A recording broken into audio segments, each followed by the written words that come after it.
Welcome back to this video. Today I am going to explain you F test. और आज मैं F test आपको complete explain कर दूंगी और इससे रिलेटेड क्वेश्चन भी सॉल्व करेंगे। और साथ में मैं आपको इसकी सारी थ्योरी भी समझा दूंगी, फॉर्मूलाज क्या यूज़ करेंगे और किस तरह के फॉर्मूलाज होते हैं, कहाँ एफ टेस्ट यूज़ होता है, क्वेश्चन किस तरह का आएगा, तो कहाँ पर एफ टेस्ट यूज़ करना होगा वो कंप्लीट बताऊँगी। उसके लिए आपको सबसे पहले ये करना होगा कि कंप्लीट वीडियो देखनी होगी। तो कंप्लीट वीडियो ज़रूर देखिएगा ताकि आपको समझ आ जाए। ये देखिए, सबसे पहले इंट्रोडक्शन में सिर्फ यही है कि रोनाल्ड ए फिशर ने एफ टेस्ट इंट्रोड्यूस किया था और इसका जो नेम सही रखा गया था, फॉर्मूले का नेम रखा गया था, वो जॉर्ज डब्ल्यू स्नेडिकर ने की रखा था। ठीक है। अब ये डेफिनेशन है। डेफिनेशन में बस यही है कि आपको ये बताना है, आप चाहें तो इसकी स्क्रीनशॉट ले सकते हैं, तो ये स्क्रीनशॉट भी लेकर आप पढ़ लें और इसे याद कर लीजिए।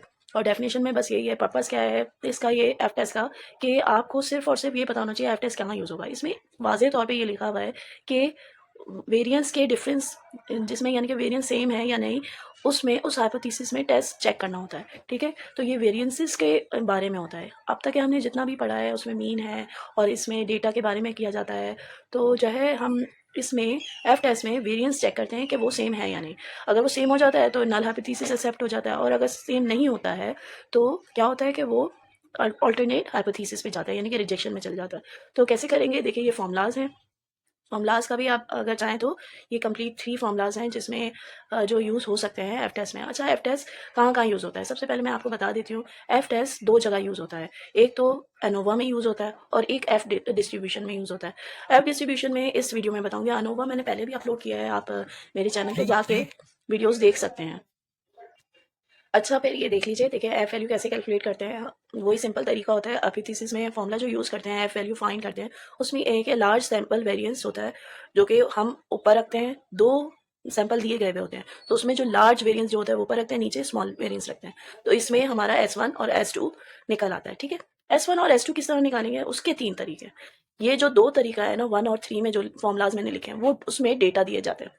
और जबकि इसमें जो है ना, डेटा नहीं दिया जाता है, डायरेक्ट एन दिया जाता है और एस की वैल्यू दी जाती है, ये स्मॉल एस है।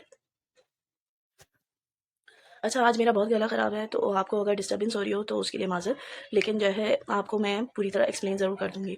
अच्छा, ये देख लीजिए, मैंने अभी आपको ये बताया कि ये दोनों डेटा जब दिया जाता है तो तभी आपको ये दोनों फॉर्मूला यूज़ करने हैं। ठीक है। इसमें ये ही मैंने एक्सप्लेन किया है। और ये मैंने आपको बताया S1 हमेशा S2 से बड़ा होगा, ये आपको हमेशा ख़याल रखना है। अब आ जाते हैं, लास्ट जो चीज़ है वो है degree of freedom. Degree of freedom हम म्यू1 वही लेंगे जो लार्ज वेरिएंस होगा। ठीक है। और म्यू2 वो लेंगे जिसका स्मॉल वेरिएंस होगा। अब हम इससे रिलेटेड क्वेश्चंस में आ जाते हैं, जो कि है क्वेश्चन 1, और इसमें ये डेटा दिया गया है, ये देख लें। ये सैंपल 1 है, ये सैंपल 2 है। ठीक है। अब इससे हमें क्या करना है, सबसे पहले ये देखिए, मैंने नल हाइपोथेसिस लिया है कि ये सिग्मा 1 स्क्वायर बराबर है सिग्मा 2 के। ठीक है। अब ये जो नल हाइपोथेसिस का ऑल्टरनेट होता है, ऑल्टरनेटिव हाइपोथेसिस होता है, वो है नॉट इक्वल। सही है, ये ले लिया है। फिर एफ वैल्यू फाइंड करने के लिए हम क्या करेंगे, F is equal to S1 का स्क्वायर ओवर S2 का स्क्वायर। अच्छा, एस स्क्वायर कैसे फाइंड करना है, इसका मैं आगे से बता देती हूँ कि ये फॉर्मूला मैं यूज़ करूंगी जो सबसे पहले मैंने आपको बताया था। ठीक है। अगर ये 1 होगा तो ये भी 1 होगा। ठीक है। N1 भी हो जाएगा, X1 और X1, तो ये इस तरह हो जाएगा। अब इस टेबल पे आ जाते हैं। ये देखिए, मैंने ये फॉर्मूला यूज़ किया है। ठीक है। इसमें मैं सबसे पहले मीन निकालूंगी और S1 और S2 के स्क्वायर के लिए ये फॉर्मूला यूज़ करेंगे। ठीक है। अब ये X1 है, इसमें से मैंने इन सबको प्लस किया, ये देखिए, ये प्लस किया और इसका मैंने मीन ले लिया। इसी तरह X2 का भी मीन ले लिया। अब मीन लेने के बाद मैंने ये दूसरा कॉलम बनाया है जिसमें से हर इंडिविजुअल में से मीन माइनस कर दिया। उसी तरह X2 के साथ भी यही किया कि मैंने इसका मीन माइनस कर दिया, वो कॉलम निकाल लिया। फिर इसके स्क्वायर्स ले लिया। स्क्वायर्स लेने के बाद स्क्वायर्स का टोटल चाहिए था, वो मैंने ले लिया। ठीक है। अब आगे का जो काम है, ये देखें, ये टेबल आप देख सकते हैं। आप इसके स्क्रीनशॉट ले लीजिए ताकि आपको कंप्लीट समझ में आ सके। तो ये आप देख सकते हैं, नोट कर सकते हैं। अब आगे हम देख लेते हैं कि कैसे करेंगे। S1 स्क्वायर, इधर मैं 1 नहीं लिखूंगी, अभी 1 नहीं लिखूंगी। ठीक है। ये मैंने आपके सामने ही काट दिया। ठीक है। तो सबसे पहले ये मुझे चाहिए, तो ये इस कॉलम में, ये देखिए इधर आ रहा है 120, तो ये 120 ले लूंगी और इसके नंबर्स ऑफ ऑब्जर्वेशन 10, 10 - 1, तो ये हो जाएगा। इसको मैं पूरा कैलकुलेट कर लूंगी तो ये आ जाएगा हमारे पास 13.33। फिर आ जाएगा S2 का स्क्वायर, S2 नहीं लिखना है, मैं बार बार वही गलती कर रही हूँ। इसमें हमें ये फाइंड करना है, ये इसका समीशन मैं ले लूंगी जो दूसरी ऑब्जर्वेशन थी 12, -1 इज इक्वल्स टू 28.545। ठीक है, अब ये देखिए इन दोनों में से बड़ा कौन सा है, तो बड़ा ये है, तो ये S1 कर दूंगी, इसको 2 कर दूंगी। ठीक है, अब मुझे एफ कैलकुलेटेड फाइंड करना है, तो एफ कैलकुलेटेड के लिए मैंने क्या कहा था कि S1 square divided by S2 का स्क्वायर लेना है। तो ये मैं जो बड़ी वैल्यू है वो ऊपर लिख दूंगी और छोटी नीचे, तो ये मेरे पास आ जाएगा 2.14। सही है, ये आप भी चेक कर लीजिए ये यही आ रहा है या नहीं। उसके बाद म्यू फाइंड करेंगे, म्यू 1 होगा जो बड़ी वैल्यू थी, जैसे कि ये था, तो ये 12 - 1, ये आ जाएगा 11, और म्यू 2 आ जाएगा 10 - 1 जो कि छोटा था वेरिएंस इसका। अब इसके बाद नंबर 4 में हम क्या करेंगे कि टैबुलेटेड एफ वैल्यू फाइंड करेंगे। ये कैसे करेंगे, देखिए एफ अल्फा होना चाहिए, म्यू 1 होना चाहिए, म्यू 2 होना चाहिए। ये दोनों तो मैंने आपके सामने ही फाइंड किया है, और अल्फा होता है गिवन भी होता है, अगर नहीं हो तो 0.05 आपको एज्यूम करना होगा। तो मैं ये 0.05 ले लेती हूँ क्योंकि ये सवाल में नहीं गिवन है। ये देखिए एफ टेबल है, और ये देखिए इसका 0.05 लिखा हुआ है, म्यू 1 म्यू 2 है। अब ये म्यू 1 है, इसकी वैल्यू इधर से देखते हैं, और म्यू 2 इधर से देखते हैं। ठीक है, तो ये अभी जो है हमें ये इधर से 11 चाहिए, तो इधर नहीं है, नेक्स्ट पेज में आ जाते हैं हम लोग। और 11 पे 11 तो नहीं है, यानी कि 10 के पास 12 आ रहा है डायरेक्ट, तो हम इन दोनों की वैल्यूज ले लेंगे और डिवाइडेड बाय 2 कर देंगे, प्लस करके डिवाइडेड बाय 2 कर देंगे। तो ये हमारे 9 में आ रहा है 3.14 प्लस 3.007। तो ये टेबल से जो दो वैल्यूज आ रही थी वो मैंने इधर लिख ली है, और प्लस करके फिर 2 से डिवाइड करेंगे, तो हमारे पास आ जाएगी 3.105 जो कि बराबर है 3.11 के। तो इधर लिख देंगे 3.11। सही, फिर इसके बाद हम डिसीजन लेंगे जो नंबर 5 पे होगा। डिसीजन क्या होगा, एफ कैलकुलेटेड और एफ टैबुलेटेड। अब आप ऊपर से देख लीजिए, कैलकुलेटेड 2.14 है और टैबुलेटेड है 3.11। तो ये लेस है, तो हम क्या करेंगे, we accept H naught, that is null hypothesis, that is sigma 1 square is equals to sigma 2 square, यानी कि इसके वेरिएंस इक्वल है। नेक्स्ट क्वेश्चन में आ जाते हैं। देखिए इसमें मैं नेक्स्ट सेकेंड फॉर्मूला यूज़ करूंगी, जिसमें दो चीज़ों की ज़रूरत है, जो कि है एन की, और ये एन है और ये वेरिएंस है, यही दो चीज़ों की ज़रूरत है। जब आपको डेटा नहीं दिया जाए तो आपको वही फॉर्मूला यूज़ करना होता है। तो कौन सा फॉर्मूला यूज़ करेंगे, सबसे पहले देख लीजिए, नल हाइपोथेसिस मैंने लिखा है, H1 लिख लिया है, अल्टरनेटिव के नॉट इक्वल है। ठीक है, ये बिल्कुल सेम है। और सैम्पल वेरिएंस का हम फॉर्मूला जो यूज़ करेंगे वो S square N over N -1 और एस स्मॉल एस स्क्वायर। ठीक है, तो ये जो है जो सैम्पल वेरिएंस है वो इधर पुट करेंगे, और एन हम दोनों सैंपल का 1 बाय 1 लेंगे। तो एस का मैं पहले नहीं बताऊंगी कि S1 है या S2 है, क्योंकि ये मैं इसलिए यूज़ कर रही हूँ क्योंकि हमें लार्जर को जो है इधर S1 करना होगा। ये 40 ले लेंगे। ठीक है, ये देखिए पहला जो स्टेट है उसका 16n है, और ये है वेरिएंस। ठीक है, ये मैंने इसमें ले लिया। अब इसको मैं जो है ना कैलकुलेट करूंगी, तो मेरे पास आ जाएगा पूरा कैलकुलेट करने के बाद 42.67। ठीक है, ये एस स्क्वायर आ जाएगा।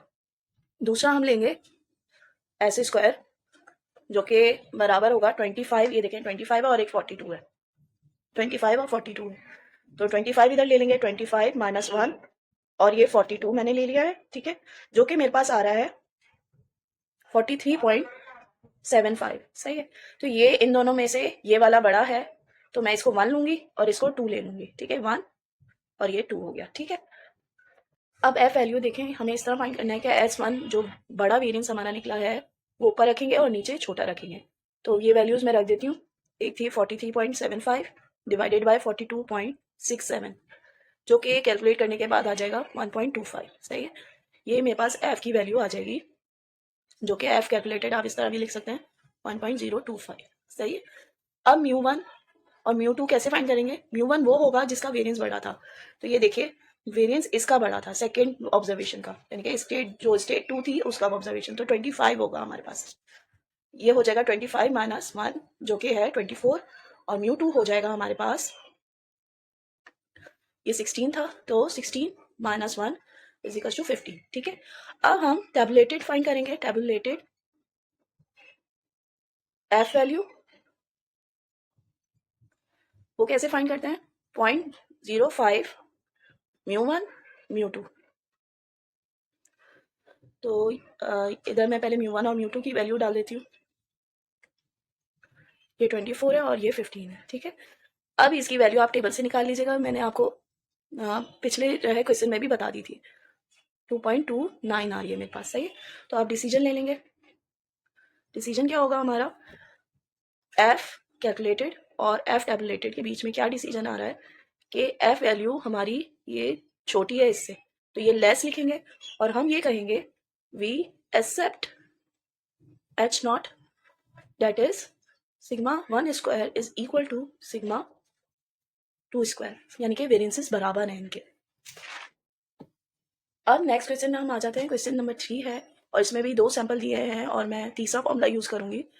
और इसमें ये करना है कि हमें ये नल हाइपोथेसिस ले लेंगे और ये अल्टरनेटेड हाइपोथेसिस ले लेंगे। अब ये देखिए क्वेश्चन में आपको मैं बता दूं कि एफ टेस्ट लिखा हुआ नहीं है, तो ये 2 वेरिएंसेस लिखा हुआ है कि इसमें टेस्ट करना है कि पॉपुलेशन के सेम है या नहीं, तो उसमें हमें ये एफ टेस्ट ही करना होता है। अब ये देखिए कैलकुलेटेड एफ वैल्यू है और इसमें हमें फॉर्मूला जो यूज़ करना है वो S is equals to 1 over N minus और ये summation x square summation x का होल स्क्वायर है। ये मुझसे ज़रा गलती हो गई, मिस्टेक, कि मैंने नीचे भी ब्रैकेट ले लिया था। इसका एन का स्क्वायर नहीं है, सिर्फ समीशन एक्स का स्क्वायर है और उसका होल ब्रैकेट है, ठीक है। जो कि हम फाइंड करेंगे S1 और S2 के लिए, S1 स्क्वायर के लिए और S2 स्क्वायर के लिए। तो इसका टेबल बनाना ज़रूरी है, जिसमें हमने ये टेबल मैंने बना के रखा हुआ है ताकि आपका टाइम वेस्ट नहीं हो। x1 ये पूरा है और ये x2 है, ठीक है। अब x1 का मैंने पूरा स्क्वायर ले लिया और x2 का भी स्क्वायर ले लिया और इसके समीशंस ले लिए और इसमें मैंने n लिख लिया कि n इसमें 8 है और इसमें 7 है। अब ये देखिए मैंने S1 स्क्वायर है वो फाइंड करा है, इसमें फॉर्मूला में मैंने वैल्यूज पुट कर दी हैं टेबल से देख के। तो ये समीशन x है, समीशन x का स्क्वायर लिया, नीचे n है और ये समीशन x स्क्वायर है और 1 माइनस 1 अपॉन 8 माइनस 1 मैंने लिया है, ठीक है। अब इसको मैं कैलकुलेट करूँगी तो मेरे पास आ जाएगा 1 ओवर 7 इंटू 33.5 आ जाएगा। तो इसको मैं जब डिवाइड करूँगी तो आ जाएगा मेरे पास 4.786, सही है। उसी तरह एक और एस स्क्वायर फाइंड करूँगी। अभी मैं ये लिख नहीं रही हूँ कि इसमें S1 कौन सा है S2 कौन सा है, ये मैं लिख लेती हूँ 7 माइनस 1 785। ये आप टेबल से देख सकते हैं जो मैंने टेबल ड्रॉ किया था।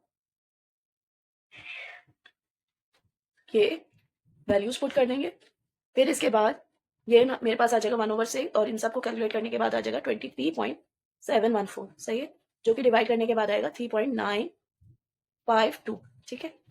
अब ये देखिए इन दोनों में से बड़ा ये है तो इसे S1 कर देते हैं, S1 स्क्वायर, इसको S2 स्क्वायर कर देते हैं। अब इसको इसी के नीचे मैं सॉल्व कर रही हूँ एफ कैलकुलेटेड फाइंड करने के लिए। S1 square divided by S2 square 4.78 divided by 3.952, ठीक है, जो कि मेरे पास कैलकुलेट करने के बाद आ जाएगा 1.21। ये आप देख सकते हैं कि ये आ रहा है या नहीं एफ कैलकुलेटेड। अब हम फाइंड करेंगे tabulated value. Tabulated F value कैसे फाइंड करेंगे, म्यू हमारे पास म्यू1 वो होगा जो जिसकी बड़ी थी, यानी कि इसकी जो है बड़ी जो S1 है वो 8 है, 8 माइनस 1 क्या हो जाएगा 7 और म्यू2 क्या होगा हमारे पास 7 माइनस 1 6 हो जाएगा। इसकी आप वैल्यू टेबल से देख लीजिएगा। तो टैबुलेटेड वैल्यू मेरे पास आ गई है 0.05 में, यानी कि अल्फा 0.05 है, वो है हमारे पास आ रही है 4.21। ये आप भी चेक कर लीजिएगा। फिर हम डिसीजन लेंगे। डिसीजन में एफ कैलकुलेटेड और एफ टैबुलेटेड। ये देखिए ये लेस आ रहा है इससे, तो ये लेस होगा और हम इसे कहेंगे we accept H naught that is null hypothesis, that is sigma 1 square is equals to sigma 2 square। I hope आज का टॉपिक आपको कंप्लीट समझ में आ गया होगा। तो समझ में आ गया हो और पसंद आए तो आप लाइक शेयर सब्सक्राइब जरूर करिएगा और ये वीडियो आप ज़रूर अपने फ्रेंड्स को शेयर कीजिएगा। Thank you.